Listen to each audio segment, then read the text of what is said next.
ನೋಡಿ ಈ ಥರ ಎಲ್ಲ ಸಡನ್ನಾಗಿ ಅಡ್ಡ ಬಂದವರು ಇರ್ತಾರಲ್ವಾ, 2 ಡಿಸ್ಕ್ ಬ್ರೇಕ್ ಬರುತ್ತೆ, ಫ್ರಂಟ್ ಒಂದು ಡಿಸ್ಕ್ ಬ್ರೇಕ್ ಬರುತ್ತೆ. ಒಂದು ಲೈಟ್ ವೆಯ್ಟ್ ಆಗಿದೆ ನೋಡಿ, ಆರಾಮಾಗಿ ತಿರುಗಿಸ್ಕೋಬೋದು ಗಾಡಿನ. ನೋಡಿ ಆರಾಮಾಗಿ ಹೋಗುತ್ತೆ ಗಾಡಿ. ನಾನು ಈ ಕಡೆ ನೋಡಿ ಅಪ್ಪೆಲ್ಲ ನೋಡಿ ನೀಟಾಗಿ ಹತ್ತುತ್ತೆ. ಇಷ್ಟು ಸ್ಪೀಡ್ ಇದ್ದರೆ ಸಾಕು. ಈಗ ಫಾರ್ ಎಕ್ಸಾಂಪಲ್ ಮನೇಲಿಗ ಅರ್ಜೆಂಟ್ ಕೆಲಸ, ಈಗ ಮಕ್ಕಳನ್ನ ಸ್ಕೂಲಿಗೆ ಬಿಡೋಕ್ಕೆ, ಆಮೇಲೆ ಡೆಲಿವರಿ ಅವ್ರಿಗೆ ನೋಡಿ ಇಷ್ಟಿದ್ರೆ ಸಾಕು. ನೋಡಿ ಇಲ್ಲಿ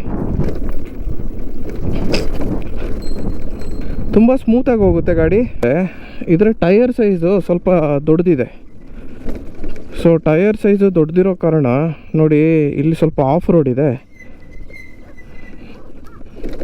ಆರಾಮಾಗಿ ಹೋಗುತ್ತೆ ಆಫ್ ರೋಡು. ಇದು ಈ ಕಡೆ ಎಲ್ಲ ಹೋಗುತ್ತೆ. ನನಗೆ ನೋಡಿ ತುಂಬ ನಾರ್ಮಲ್ ರೋಡಲ್ಲಿ ಹೋಗ್ತಿಲ್ಲ ನಾನು.